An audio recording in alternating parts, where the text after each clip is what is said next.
Good morning, students. How are you all? I hope you all are doing good. It's me, Sarehan Yusuf, and I'm going to teach you mathematics for this session that is 2020 to 2021.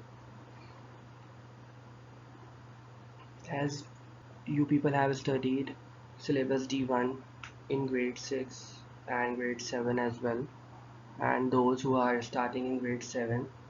So, you people are well aware that we are studying few chapters in one class and the rest we are studying in another class because this book is quite lengthy and cannot be covered in one session. So it's having a complete chain of books that should be completed by grade 11 for appearing for the examinations for CIEs. So here we are going to start from syllabus D2 and we are going to proceed with chapter number 1, that is direct and inverse proportion.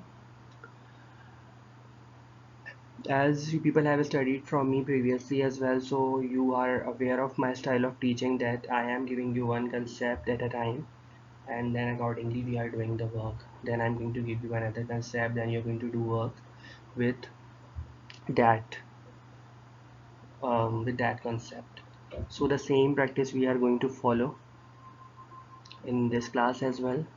So today this lecture is only for direct proportion. So let's start. Let me explain you what is proportion. Proportion is basically a part, share, or number that is considered in comparative relation to a whole. Means that the part that we are considering from the whole is known as the proportion.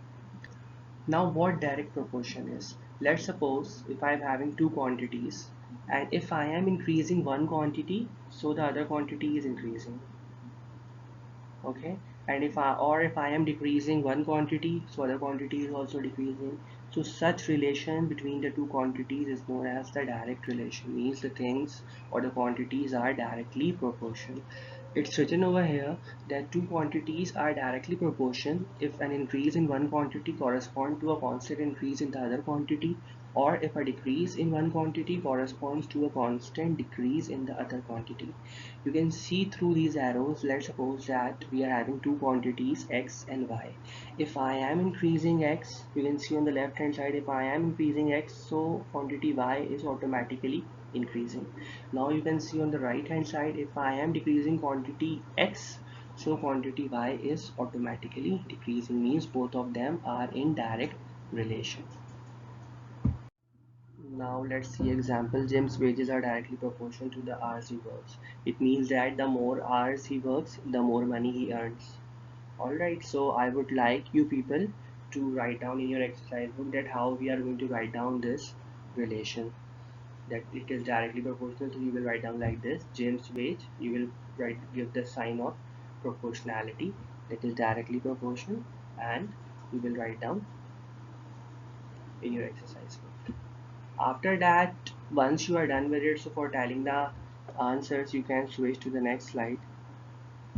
You can see that wages directly proportional sign and hours, or you can write down like this: wages is equal to k and then multiply by hours. This thing you have to keep in your mind, that this is a sign of the proportionality, and when we are removing the sign of the proportionality, so in place of the proportionality sign we get is equal to and any constant over there. So in this equation we are having k, so basically k is the constant of the proportionality.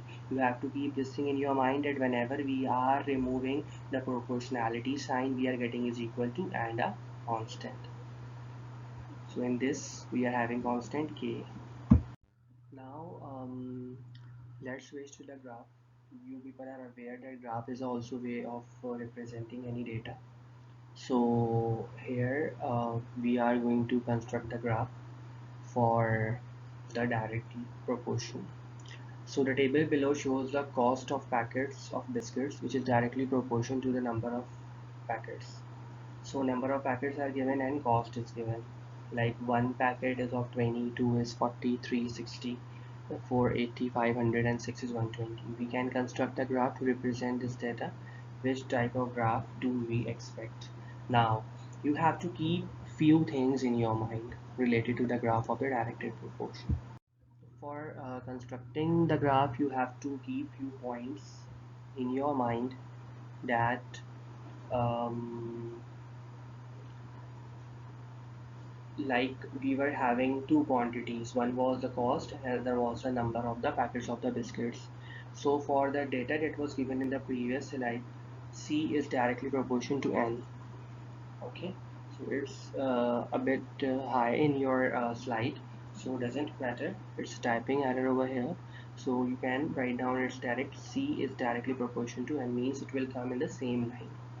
So for the above relation, N is the independent variable and C is the dependent variable. Now let me clear what is dependent variable. Okay, you have seen in the previous slide, that the cost was given over there and number of packets. Means that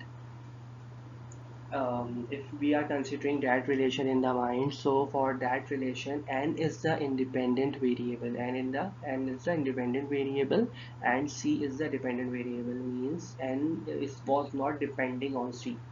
Means if I am increasing n, so c is automatically increasing because c is depending on n. Means number of cost is depending upon the number of the biscuits. Are you getting me? Okay. And the very second point you have to remember is that you have to keep the independent variable on the x-axis. You all are aware of the two axes. Horizontal axis is the x-axis and vertical axis is the y-axis. And for writing or for drawing the graph, it's very important that you should draw a straight line, you should use sharp pencil, and you have to mention the scale that what you are considering over here.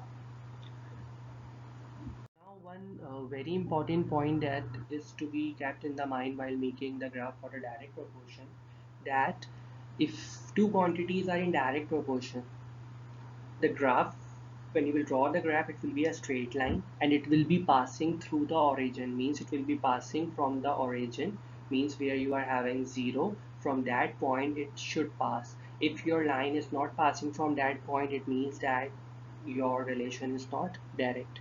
So in direct proportion, you will always get a straight line in the graph.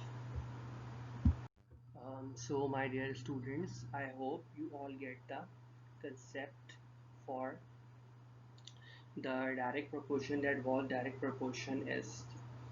In this lecture, I only explain you the method to draw the graph, but I didn't construct the graph in front of you. So in the next session, I will be drawing the graph in front of you so that you people will understand it more clearly, and then we are going to do the question of the graph as well. So right now what your home task is, that you have to do question number 1 till 4 of exercise 1A book D2, that is given on page number 11 on the loose sheets, and you have to maintain a file that you have to submit when the school will reopen. Means you have to do on the loose sheets all the question, and you have to keep them safe at your home. When school will reopen, you have to show it to me. Other than that, if you will face any sort of problem in solving question number 1 till 4, because we are not having graph, these are a simple question, you just have to make the equation and you have to write down the values. Please make sure about the proportionality sign. You can see in your book as well, you can see in the presentation as well, you can refer the examples if you are facing any sort of problem. And the very important thing, that please make sure that you are completing your task on time, so that when next task will come or new concept will be introduced, you will be with the whole class. So all of you, please take very good care of yourself, stay safe, take care. Thank you so much.